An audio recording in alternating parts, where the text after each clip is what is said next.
So just the other day we found out that Bungie laid off those people because they were worried about a Sony takeover. And if you want to read the IGN article, I'll try and remember to put it in the description below.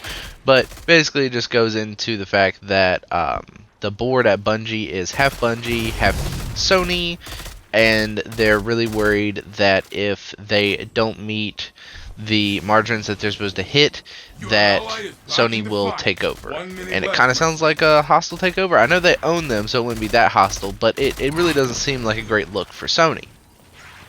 And it was basically confirmed that if the final shape doesn't do well, that they would pull the lever again and fire even more people. That being said, it puts us, the consumer, in a rough spot, whereas we don't really want to monetize this game because of how overly monetized it is and how much Bungie hasn't wanted to listen to us. And now that they're in crisis mode, they're listening and doing everything we want, which, big surprise there. But on top of all that, they make it seem like if we don't support Bungie monetarily and they fell through the next year, which would be completely of their own making, it would be on us and more people would lay off.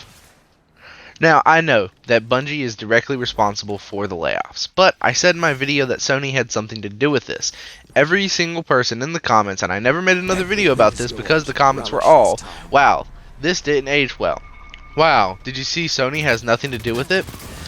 Look, I'm not saying Sony was like, hey Bungie, you need to let go of people. I'm sure Sony looked at Bungie and was like, hey, you guys aren't meeting your goals, you need to make some changes.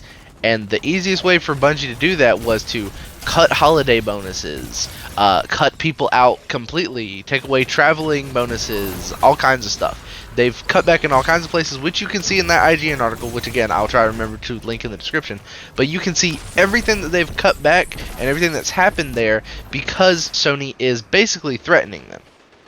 Sony has only had Bungie for a year, and Lightfall was a flop. But Strand was really good. I don't think it was $60 good. I think the DLC could have easily been $40 and we would have been much happier about it.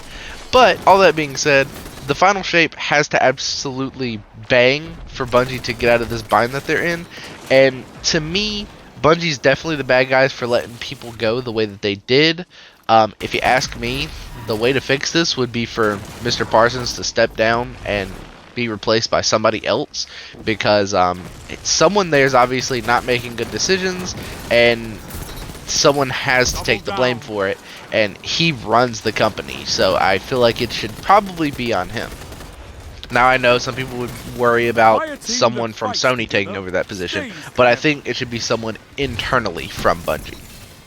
Sony has had Bungie for a little over a year, and it's wild to me that they think they're going to recoup that money that fast. It seems like Sony's struggling because they've made a bunch of cuts to a bunch of different studios that they're over, but the fact that they just bought Bungie a year ago and they're already like hammering them and bashing them, Sony's not going to be the good guy when all this comes out, and they're definitely going to get a bad rap.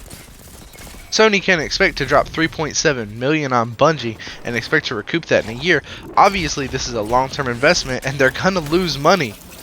And I know they have a new CEO who is a CFO who's probably more about money, so maybe that has something to do with it. But either way, they keep doing this to studios after they buy them. After a year, Sony's going to have a bad rep. Plus, Sony has always been out of touch, so big surprise that they make bad decisions.